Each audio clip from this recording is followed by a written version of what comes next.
All right, guys, we are back with another great episode of Basscast Radio. I am Brian, your host, and above me, man, if you guys are watching the video, it's Hank, the Bass Geek. What's up, brother? Welcome back, man. It's been a couple of weeks. You've been busy, but we're glad to have you back, man. Yeah, man, I'm glad to be back. Didn't know if I was going to make it today on the tail end of a stomach virus, and it's coming out both ends. Let's just leave it there. Oh, boom. Elaborating. It's been a rough one. Hopefully, it's a 24-hour bug, and we're about to see the end of it. But Let's hope so, man. Shoo, yeah, it's took a toll. There you go. Did you have a good Mother's Day, man? I did. I spent Wonderful. Mother's Day actually fishing. So, well, Mother's Day technically, Right. We got back that day, but I had to fish a tournament. Of course, then my truck blew up the 2 days before the tournament, so I had to go shell out some money for a brand new truck. So let's hope this one lasts you forever. It's been a good time. There you guys go. There's the geek update, everybody. If you guys want to know what's been going on, there it is in a couple words. I mean, there you go. It didn't take long right there.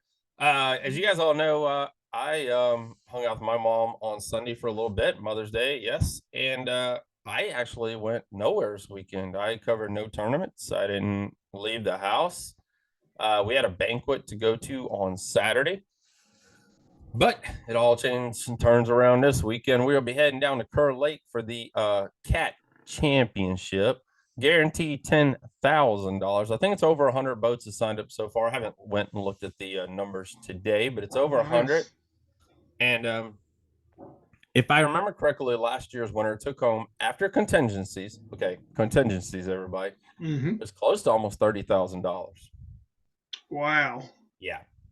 It's 2 days. We'll be down at Kerr Lake State Park in Henderson, North Carolina, and then Alicia will be up at Smith Mountain Lake, taking care of the Angler's Choice Virginia Division events for us because Danielle's got a busy weekend as well with the boys.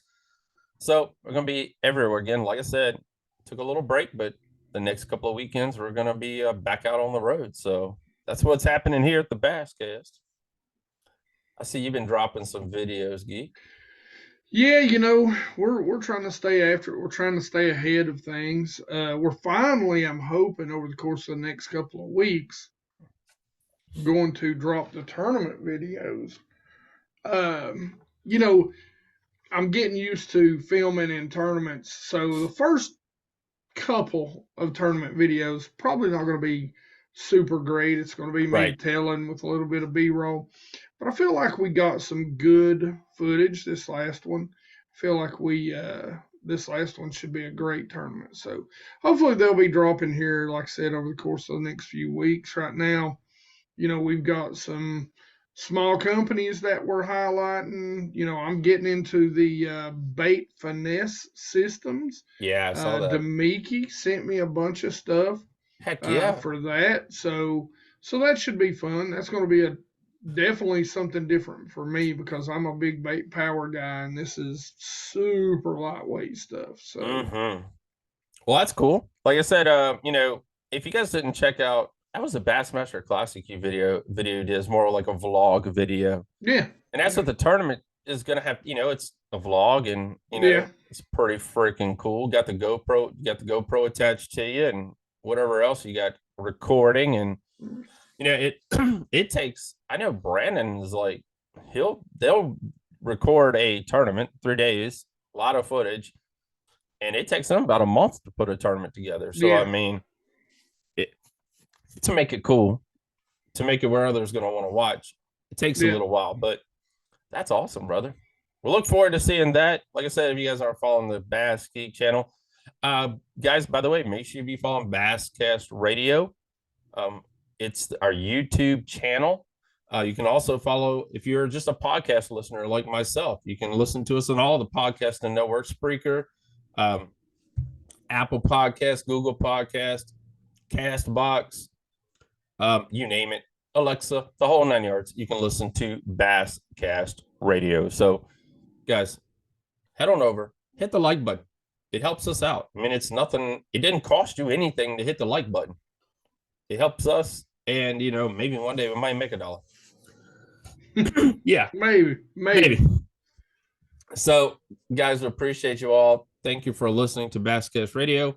Tonight we have Tackle Warehouse Invitational Pro Angler back with us, Mr. Grae Buck. Guys, he's having a phenomenal year. He's cast a check in every event. He's sitting 4th in points. And as we spoke earlier, the top 9 in the invitationals get an invite to go fish Major League Fishing in 2024. And we know Grae likes that style. He's told us numerous times. So we're crossing our fingers. So we thought we'd bring him on, give him a little, talk about the season. I got some numbers and all the good stuff wrote down as always. Got the computer open. So I'm going to spit out some numbers and, appreciate him coming on with us. And we're going to talk fishing with Mr. Grae Buck. Mr. Grae Buck, everyone. Welcome back to the show, brother. It's been a while. You know what? I don't want to say this, but I told Danielle, so we haven't spoken to Grae in a while, and he's doing pretty damn good. We probably might not want to have him back on. We might be jinxing him. I don't know. I mean, it's like. Well, let's just hope I'm actually figuring some stuff out. Yeah. Yeah, you're having an awesome season. Like I told everyone, you're sitting 4th in points. You cashed a check in every event this year. Your only bad event was Florida. Yeah, and I'll take a 38th place finish in all of them. So 38's not bad. It was just it was a little bit of compared to the rest of them, it was a little bit tougher. It wasn't as good as the others. Is basically yeah. And what it was is I just didn't put them all on the boat, and the other ones I did. But it was good. Like Okeechobee, it's been a thorn in my side both other times I've been there. I got a couple triple-digit finishes there. Probably 2 of the worst tournaments I've ever had were on that lake. So get out of there with a 38th. I'll take that. No doubt. That's Grae, I was not going to bring that part up, okay? Because, we've known each other for quite a while. We've done this for quite a while. And yes, Florida has kicked your ass for quite a while. Yeah, but the last, I think, 3 I've cashed a check in there. And one last year was the top 10 at the Harris Chain. So turning the corner. I'm figuring it out a little bit. There you go, guys. He is figuring it out. And he has improved because from going there, Clarks Hill Lake, he 18th place. Lake Eufaula, everybody. Eufaula, 13th. And then Lake of the Ozarks, 11th. Nice, so man. It's been an improvement each and every event. And then we're coming, to my neck of the woods here. June, Father's Day weekend is all I can remember. It's like the 17th, isn't it? Yeah, somewhere around there. Sometime in mid-June. Yeah. So what's been going on with you, man, besides cashing checks, brother? Yeah. Other than that, when I've been home, I've been doing a bunch of guide trips lately. There's a little lake called Beltsville near me that I can run by big boats about a little less than an hour from me. So been having fun. I think I've been home for 6 days or 7 days, and I've done 5 trips, and we've caught them on all of them so far. So it's been good. Fish are up. We're catching them on some are spawning, some are post spawn, some are pre spawn. It's a good mix. It's a fun lake. It's got smallmouth and largemouth in it. Nice.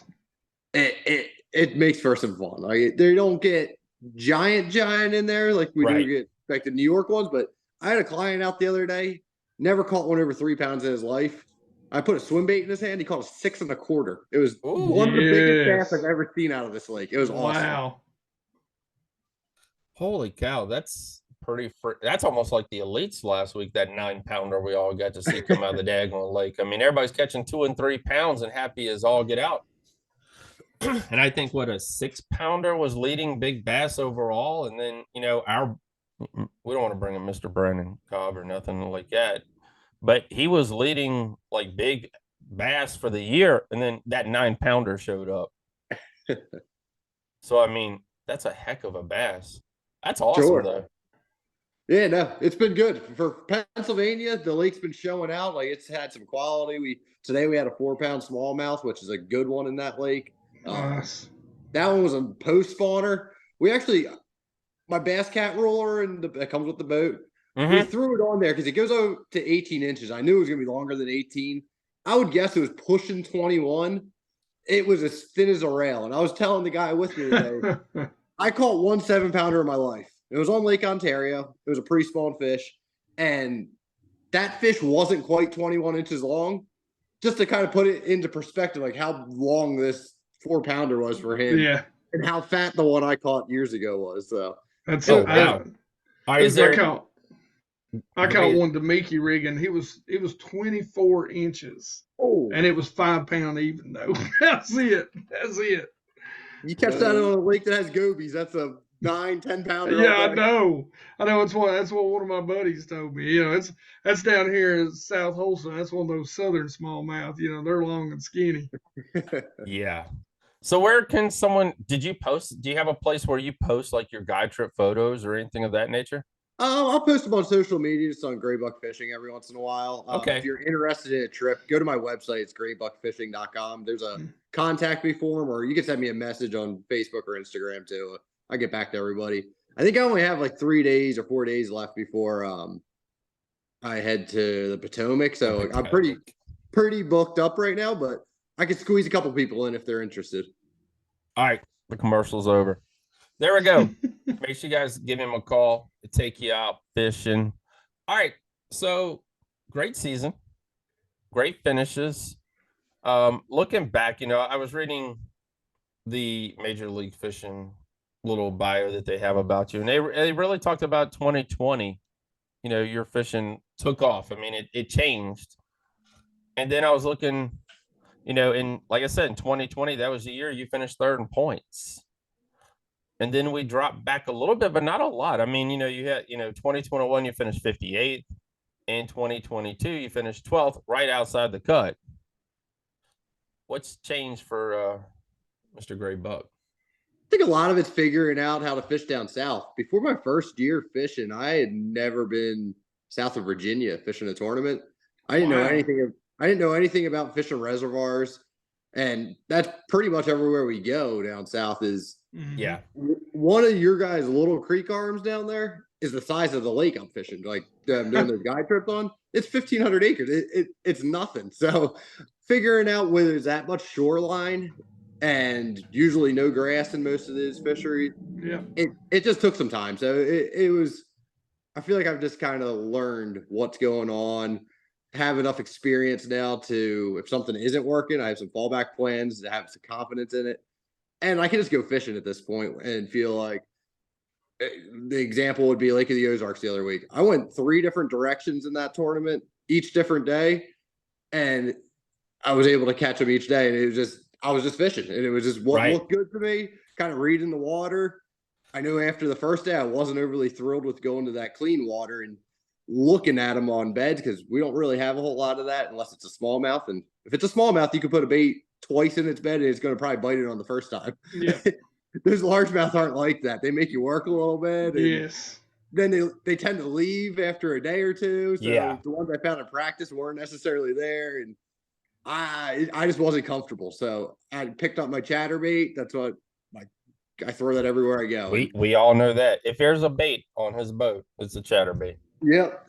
This green pumpkin one, it's hot snakes. It looks like a bluegill. And that's what those fish were doing down at Lake of the Ozarks, is they were chasing the bluegill off their beds. And when I'd roll that past one of the cables or under a walkway, I was doing a lot of skipping with it. Right. That's how I was getting those better fish, is on that bait. You were talking about breaking down water and learning some of the, fishing the reservoirs and stuff like that. What's some of the techniques that you've learned that have helped you? I guess there's a shaky head. You can't ever go wrong with a shaky head. If you need bites, pick up a Ned rig. I think a lot of it was seasonal movements and how those fish move around on those lakes, whether they're on the channel swings in the winter, then they kind of work their ways to the points and they work their way back to pockets. What they're spawning on. There's so much that goes into it, and I didn't know any of it. And I was I had to get bites in practice to kind of know what was going on. And I didn't have the confidence to start running new areas based on what I had found in practice, I was like really trying to find like one section of the lake I could really stick to and just grind it out. And I was fishing I was kind of fishing scared. I don't know if you want to call it that, but Yeah. I was fishing to try to get by, and it's not the way to do this. You got to be willing to go for it. Even if you're not like necessarily fishing to win it, you're fishing to have a good tournament. You're willing to go out there and try to do what you have to do to put yourself in a position to catch a big bass. Yep. It's very true. Yeah, we always talk about spinning out here and, the mental aspect of bass fishing. And like you said, being able to make that change from the past where you just say, I'm going to spot A. I have no spot B. Yep. And then, you really got to think about it. Yeah, you really do. I mean, and that's like you said, getting used to more techniques, fishing different techniques on different bodies of water.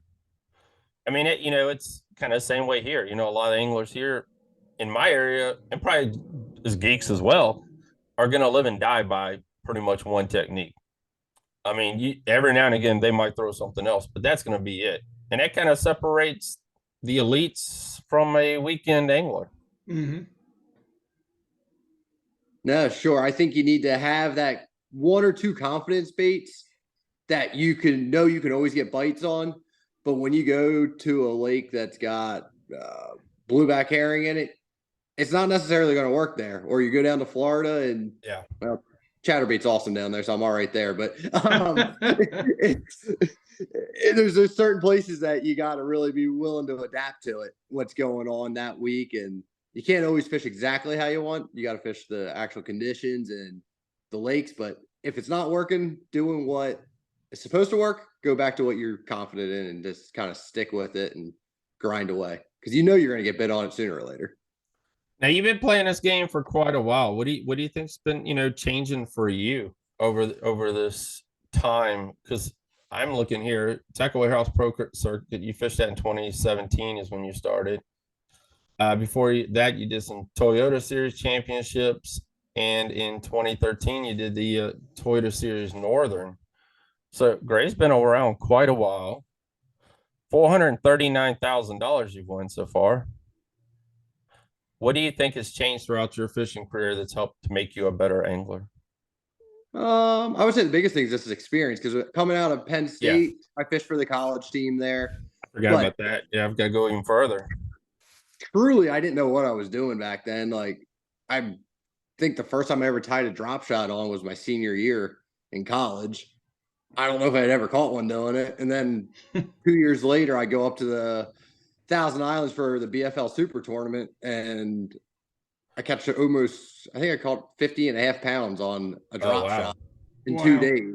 I had almost 27 day one, had 24 or something the second day. Like, it was silly. Like, everything I did was right, but I eventually just started to get, I guess, more confident. I started expanding more areas, fishing new places, and it kind of just slowly took off. It was one of those things that I started at the BFLs.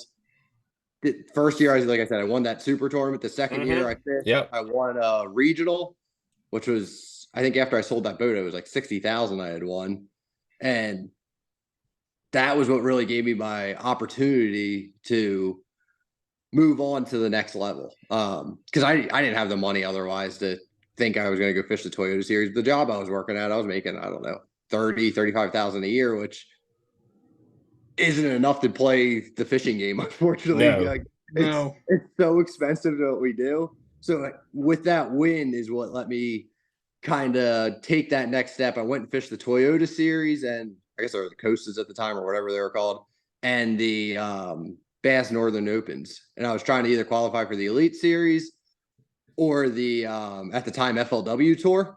Yeah. And I ended up qualifying for the FLW Tour, and then it was truly, I was not ready to go fish the FLW Tour. And that was kind of what we go back to with my lack of experience of, I'd fished in Virginia, I think twice. I fished Smith Mountain once, I fished Philpott once, and then never anything south of that. So it was, timing wise, it worked because I was 26, I think, at the time. I didn't have any, so like, young.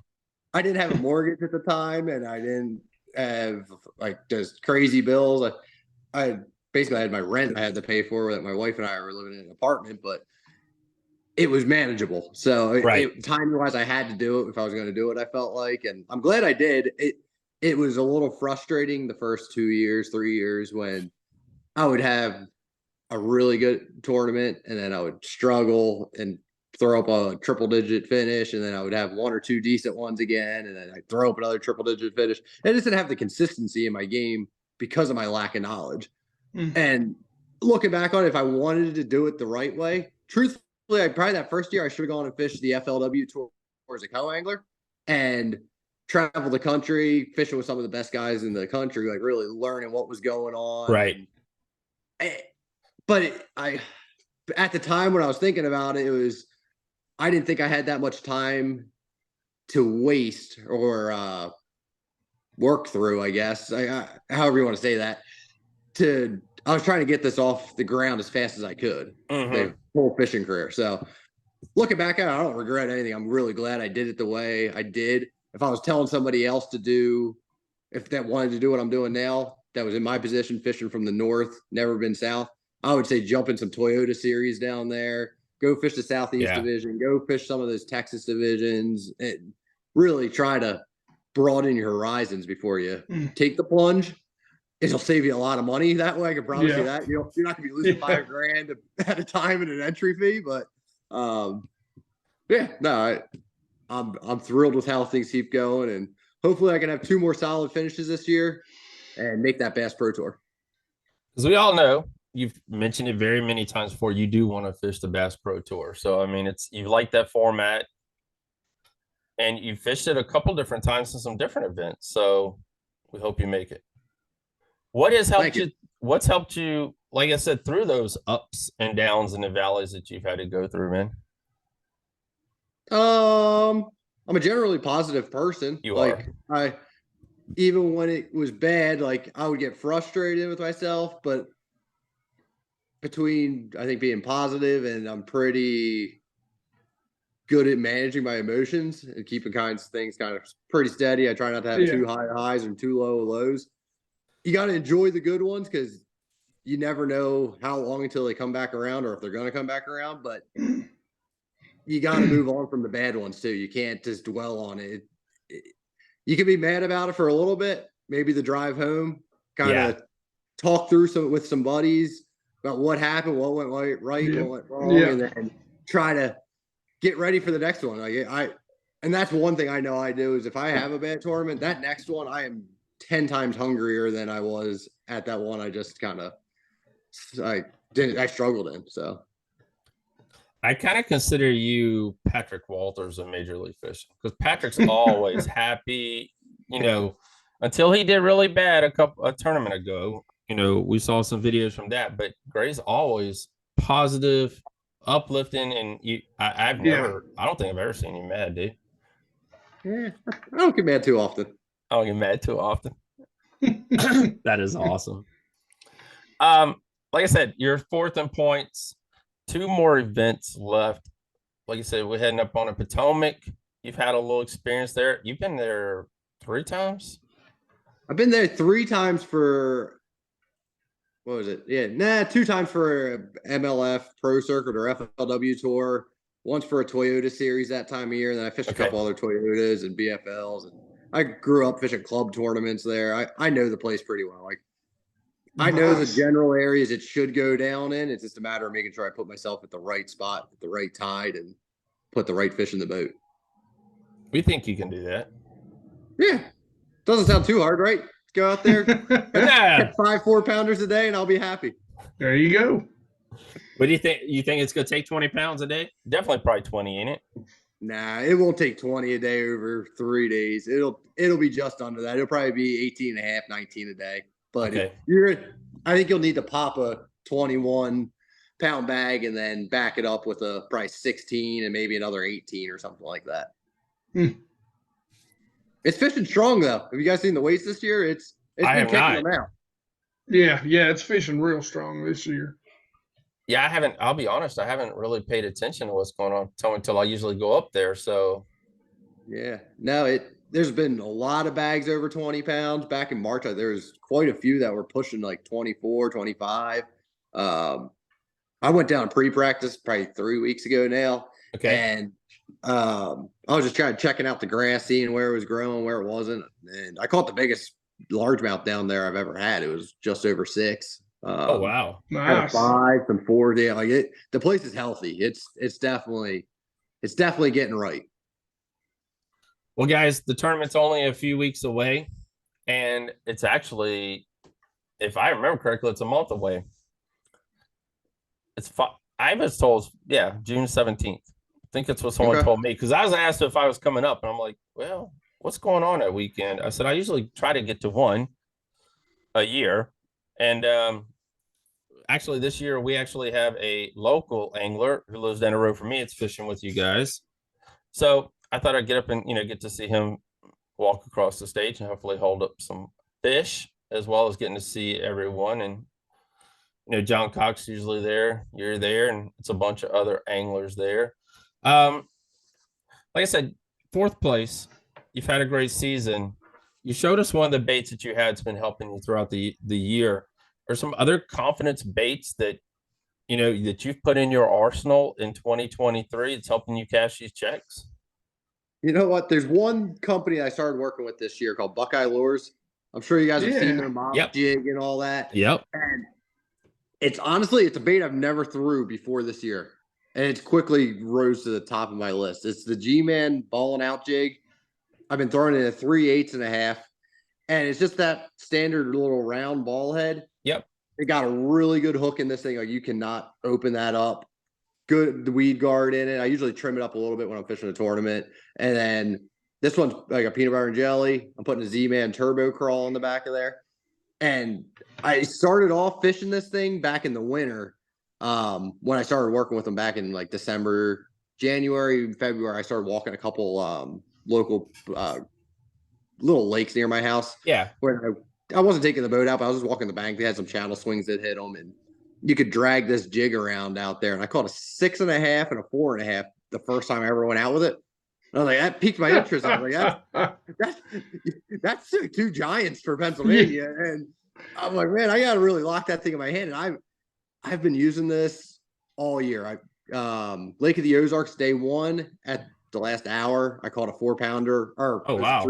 There's a 312 on it. At the very end of the day, I called out like a almost 2-pounder, so it was over a pound upgrade. And then day 2, I caught a 4-pounder with like 2 hours ago. I flipped this up next to a dock that they were spawning on. It had this like concrete pillar on it. I couldn't see the bed, but when I flipped up there, it was just tung, and I reeled down, set the hook, and I flipped that sucker right in the boat. Because with that hook, as long as you know he has it in his mouth down pretty deep, it's not going to open up or anything. So that's one of the baits that it's been kind of key for me this year. It amazes me. The ball head jig's been around forever. And it kind of got forgot for a long time. Kind of the people that were throwing it constantly that know, because I'm a big jig guy. I've always got a stash. But, you didn't hear it talked about. And it seems like here the past 2 years, there's been a little undercurrent, and it's got bigger and bigger. And the ball head has really come back strong the past couple of years. Yeah, I've heard more and more about it, and this is the first year I've really messed with it a lot. So it's definitely worth checking out. Oh yeah, it's amazing. I was surprised how well it comes through rock. Yeah, like it seems like that thing should get down there and get stuck in there, and it doesn't. It really, no. I don't truly understand how it works, but I know it works. So that's all that matters. Yeah. That's awesome. I mean, like I said, the whole thing about bass fishing, guys, we're always learning. We're always trying to improve. Time on the water, like Buck said earlier, but adding different baits and learning different baits and techniques for different baits. I haven't been fishing the last 2 years. I ain't gonna lie, because Danielle's been ill, but she's back to 80%. So we're hoping to get back out on the water this year. But I mean, we all try to learn new things that'll help us cash more checks, because that's the name of the game, right? Absolutely. You get more bites, the better chance you have of catching a big one. That is true. All right, Z-Man, let's talk about that for a minute. That sponsorship. It's been a long going sponsorship for you. How has that been going? And, is there anything new coming out anything new that maybe you've inspired or you've worked with, designed, or is there, Yeah, how's the yeah, I love Z, man. Like it was one of those kind of just organic partnerships that kind of came together. It 2019, Cherokee. I came in second for an FLW tour at the time. I was using a Z-Man Ned rig. I didn't have any affiliation with them at the time, but right? it was what I was using, and that's what I held up for the picture in the top 10. And then a couple months later, I won the Bass Open on Lake Oneida. And again, I was using a drop shot and a little Cornerstone Baits at the time made it, a little shimmy shot it was called. But I was also catching quite a few fish on a Ned rig again there. And that was a little bit different than the Cherokee fish where they were actually like spawning down these cracks. This one I was using a Hayabusa head. It was a little light 1/10 ounce. Right. And I would just throw it out there and it had this real natural glide to it. The smallies would catch it before it ever made it to the bottom. So again, I held that up for the top 10 baits. And then that off season, I reached out to them and they had already been, I guess, taking a little bit of notice that I'd been catching some fish on their baits. And I've been a fan of like that jackhammer we talked about. I've been using the chatterbait since it originally came out, probably in, I think the first time I threw it was probably 2006 or 7. I can remember walking into Dick's Sporting Goods. It was after, I can't remember if it was one of Thrift's tournaments he won or if it was Brett Height, whatever it was. I picked up this chatterbait at Dick's Sporting Goods. It was the ugliest color I'd ever seen. It was like this like mustard color. Yeah. And I took it down to the Chesapeake and I was fishing with my dad or my friend and his dad that took me bass fishing growing up in middle school. And I'm throwing that thing out there and I caught a yellow perch on it. I started catching these little bass on it. And I was like, we were just like blown away at how hard this thing was thumping, what it was doing. We couldn't believe that the fish were eating it, first of all. And I played with it a lot after that in like ponds and creeks. And I only had that one. I didn't have any other ones. So I was using the color I had, which that's funny. I wonder if I could find it somewhere. I bet it's in one of my old tackle boxes somewhere. Like, That'd be so cool. It was something I always had confidence in. And then when I went down in college, I went to Lake Fork 3 different years over spring break, just going fun fishing. And I was fishing off the bank. One of the days I would go out with a guide for a day or two when I would go down there because I didn't tow my boat down there or whatever. But I fished off the bank on a chatterbait. I caught at the time was my biggest fish ever. It was an 8.4 off this. I was just walking some riprap. There's a little bridge that came under a culvert, and then it kind of opened to a backwater pond. It would be in early March, so the fish were all pre-spawn. They were just kind of getting staged up, but catching some fish like that, and like I just knew there was something about that bait catching bigger fish than average that it kept always coming back and just getting locked in my hand, and it's what I always liked throwing. And as I've gotten to know the bait even better and really fine-tune things with it, I don't think there's a better bait for getting bites and getting big bites. The combination of it, it covers everything you need to do. All right, guys, don't go out there and buy them all, like Bass Geek's friends did. But Bass Geek promoted a jig. Wasn't it a jig? Yeah, it was a jig. It was a jig, and it's sold out within days. So very nice. So don't go out and buy them all because Grae needs a few. He's got 2 more tournaments left. I didn't answer your question though, too. There is a couple things coming for diecast this year. I can't quite talk about it yet. Okay. But our northern friends are going to be very happy about what it is.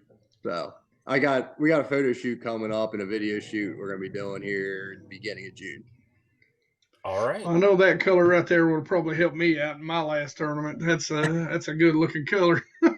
Oh yeah. Now green pumpkin's always good, and then you put that. I always like to match the trailer to what like kind of the forage is. That little bit of chartreuse. Yes, color. On the bottom right there. That is sick. Yeah.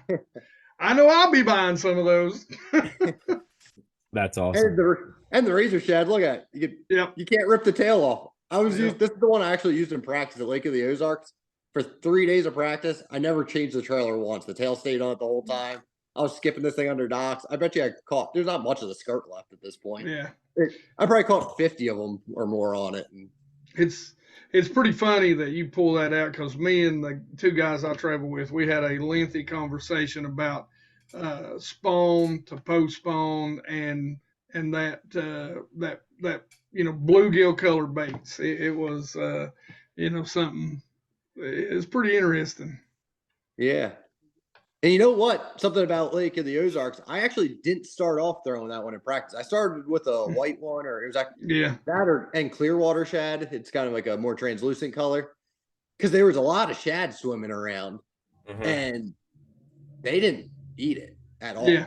And it's soon. My one of the guys I room with, he was like, I caught a couple on a green pumpkin one. He's like, you might want to try that. And as soon as I picked that thing up, it was game on. Like it was awesome.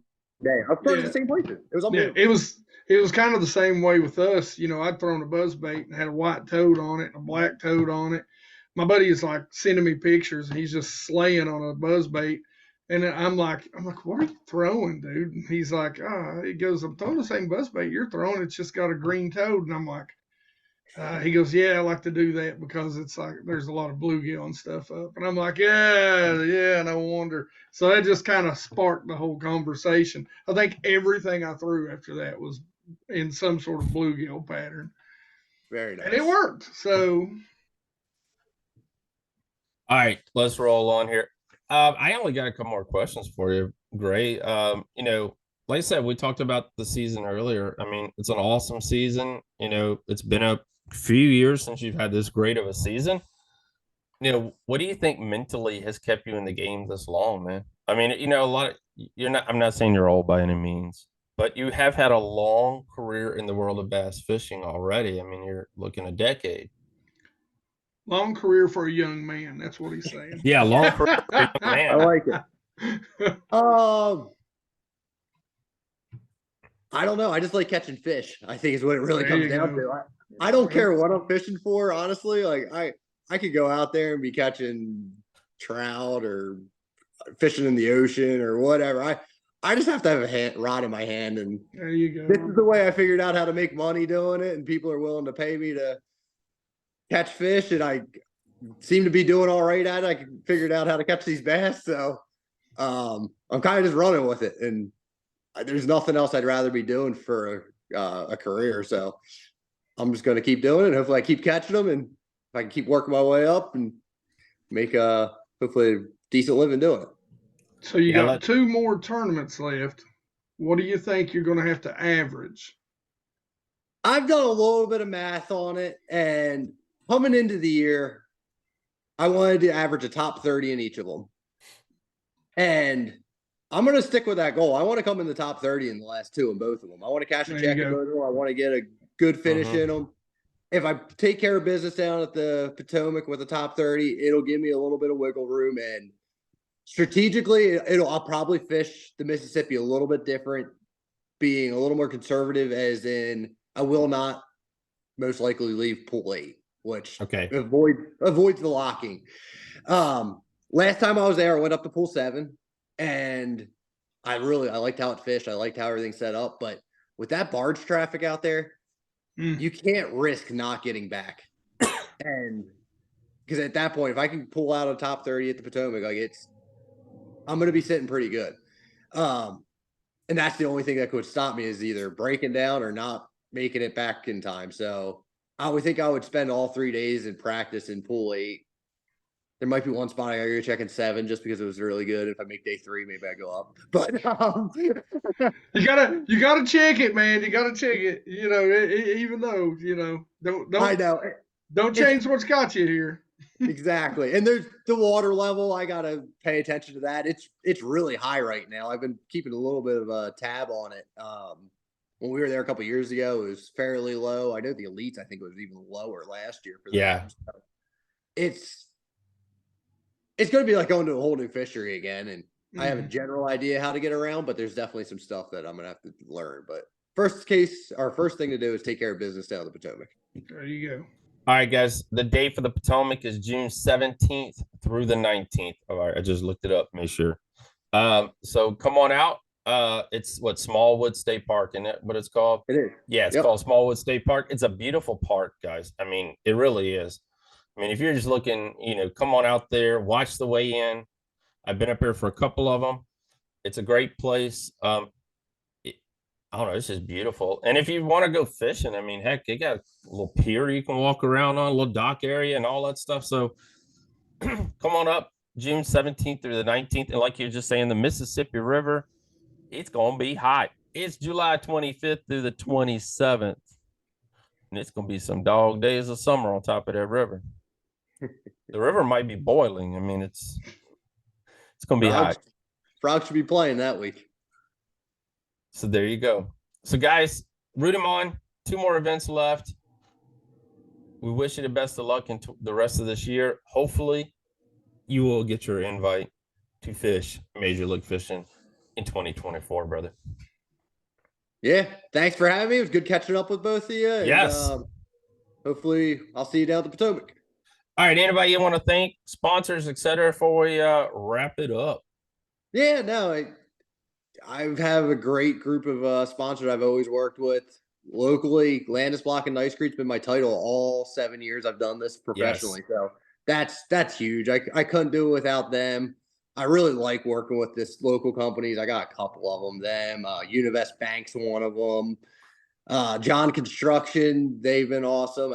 This year I picked up Deca batteries. So They got the Marine Master batteries. They're an AGM battery. They're 30 minutes north of me. It's called East Penn Manufacturing is the actual company, but everybody knows Deca. They make batteries for, if you got a battery in your car or mower, there's a good chance Deca makes it, even if it doesn't say it on there, that they relabel everything. It's a huge company. So it's a really neat deal. Their batteries I've used in the past in my old Tritons before I ever worked with them, before I even knew that they were 30 minutes from my house. So it's kind of cool that it's just something I had confidence in going into it. I'm now running 5 Lowrance Graphs on my boat, 2 active targets, and I'm running 1 Deca Marine Master 31 AGM, and it's powering all of that. It's wow. Oh wow.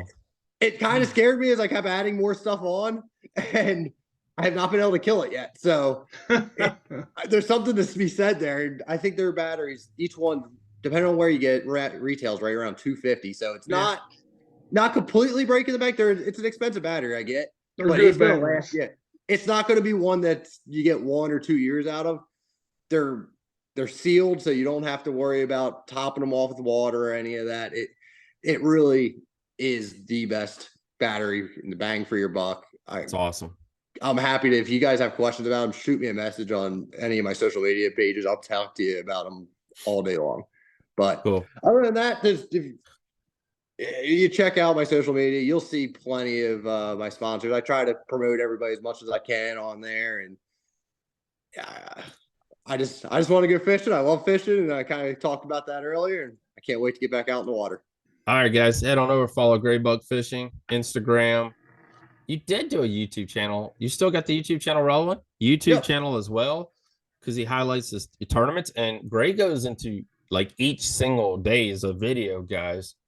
So if you want to learn some stuff, head on over, follow him on YouTube as well. And you're still on Facebook. It's dying, but I think we're still on Facebook for some reason. We're just there. I mean, it's like, as my kid calls it, it's an old person's location. Hey, that's why we're there. I mean, that's why we're there. That, we gripe about you young kids. That's all it is. I mean, it's why we're there. So great, man. We appreciate you coming on. Thank you for talking to us, guys. We're gonna be right back. All right, everyone, man, we really appreciate Grae Buck coming on and talking with us tonight, catching up with him. If you guys are a fan of the podcast, you're a fan of Grae Buck's, me and Geek have interviewed him many a time. Yes, sir. A great angler, just laid back. He's not as laid back. We've interviewed some, and you had to pull it out of him. But, the man's knowledgeable. He has put in his time on the water and paid his dues. And this chance opportunity with 2 events left for him to fish the opens is right there for him. And like you said, Potomac is in his backyard. It's fished it numerous times. And then he's got to roll down to the Mississippi River. And like you said, he told me 9th and up, get that invite. I think that's what he said. I can't remember. but he's got a chance of making it. So that's the main thing. And he's been wanting to go that direction for quite a long time. So let's cross our fingers that Grae makes it this year. Hey man, he's done something a lot of English can't say they've done this year. He's cashed a check in every event so far. Yeah. In the Tackle Warehouse Invitational Series. Yep.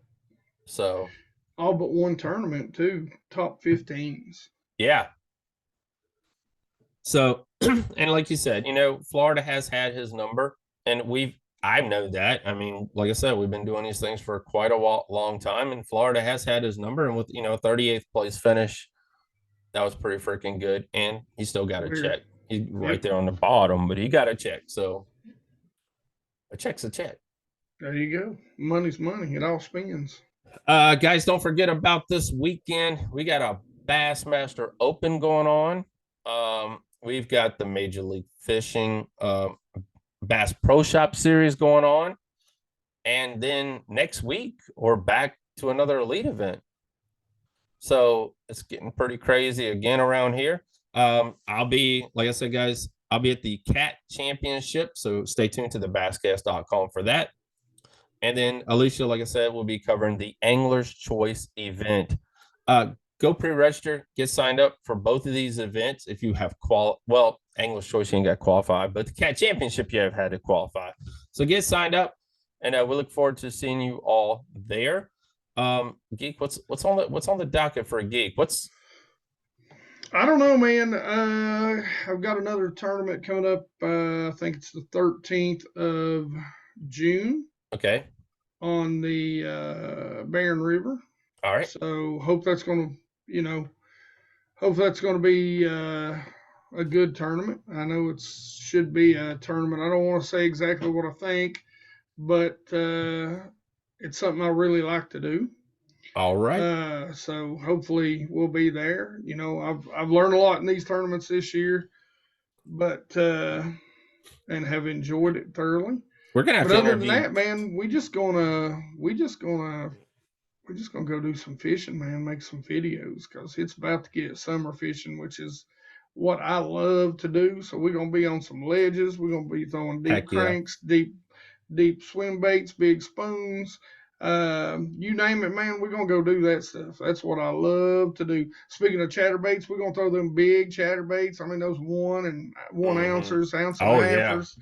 So that's my favorite time of the year is coming up. Unfortunately, man, everybody goes to night fishing when I'm real good at it. So yeah, we brought that up, brought that up earlier because around here it is night fishing time and 3 fish limit and all that stuff. I don't mind the night fishing, to be honest. I've actually done a little bit of it, and it's I don't know, it's just peaceful out there.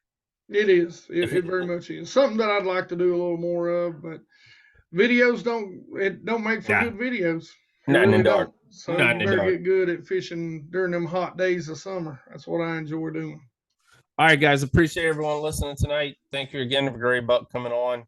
Guys, we'll be back next week with another great episode of Basscast Radio. And guys, have a great night. Don't forget, follow us. Hit us up on YouTube as well as all your podcasting networks.